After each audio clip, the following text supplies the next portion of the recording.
chats. Christopher Mora with a super chat. Thank you, Christopher. How much more do you need to see from the offensive line to be a Joe Moore contender? Not winner per se, but at least top 3 to 5 in the country, which kind of was a discussion we had, Ryan.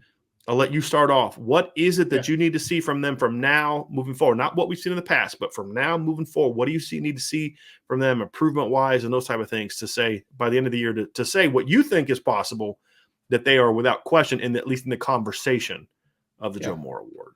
I think that as long as they keep building and they maintain the success that they've had, the maturation that they've had, it's the biggest thing for me, Brian, is when Notre Dame plays against the best fronts that they are going to play in during the season. I think about specifically against Clemson, right? Like that's going to be a big test for Notre Dame because even if Notre Dame plays great from an offensive line perspective, Clemson's still going to get some. Like they are, man. They're that talented. They have multiple, and I mean, they have Trenton Simpson on the second level. They have some young linebackers who are the real deal as well. They have Miles Murphy, Brian Brissy, Xavier Thomas. Like they have NFL level defenders in the first and second level. A lot. If you're Clemson.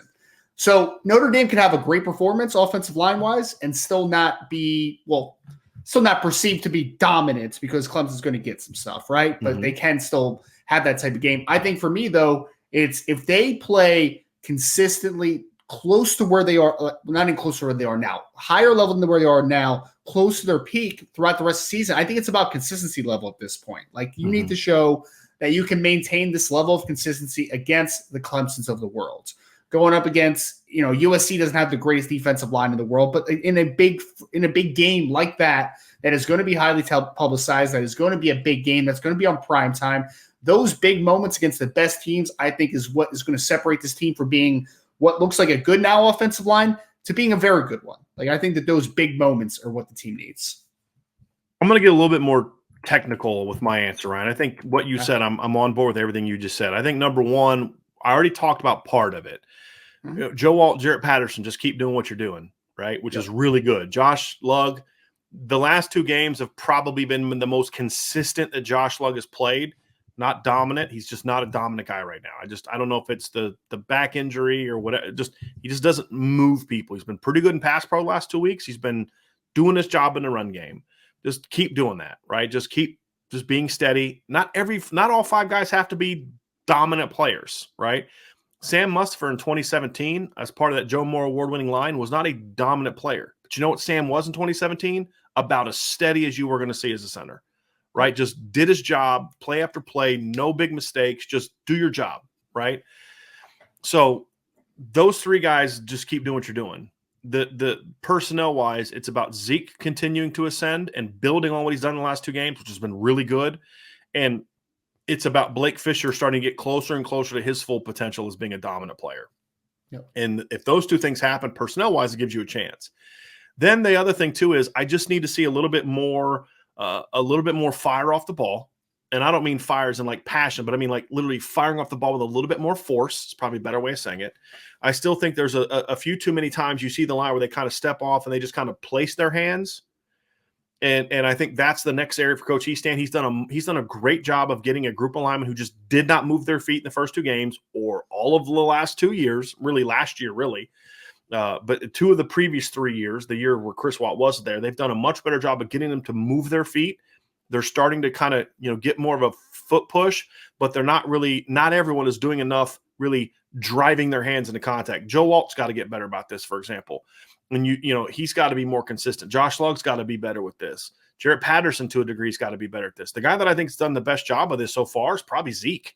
Zeke's the guy that, to me, plays with the most violent hands of the offensive line. And I think at times that kind of hurt him early because he was maybe at times getting maybe a little bit too aggressive, right? But Zeke does a good job with that. But these guys need to use their hips and their hands more to arrive with violence. And I'm not talking about like coming off and being out of control. Just when you strike, when you're going to engage, just really come with a punch, right? We're not seeing enough of that. I think that'll help with movement.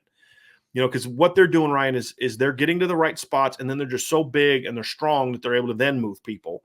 I want to see more initial movement, and that's going to come by playing a little bit more force. That's what the 2020 line did. That's what the 2017 line did. That's what the 2015 line did. The best lines they've had are teams that where they really play with violence. They're not playing with a lot of violence right now with their hands. And that's an area that I think they've gotten better, but they need to get a lot better at, and that can be fixed in season.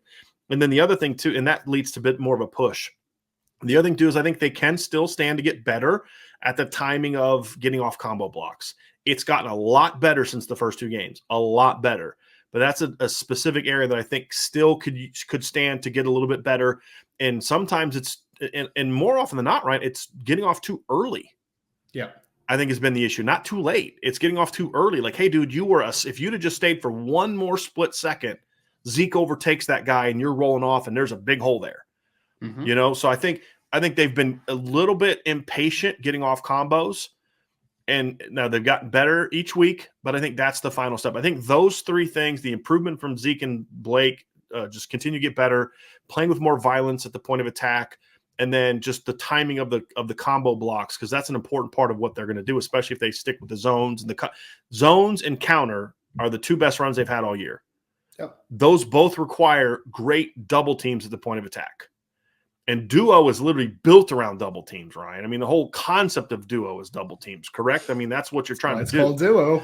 Right? So those things, if the timing of those things gets better, I think that's going to make this run game a lot better, which then makes the offensive line a lot better. And their pass pro the last really 2.5 games has been, borderline excellent. Yep. I mean, it's been really good. So just keep doing what you're doing there.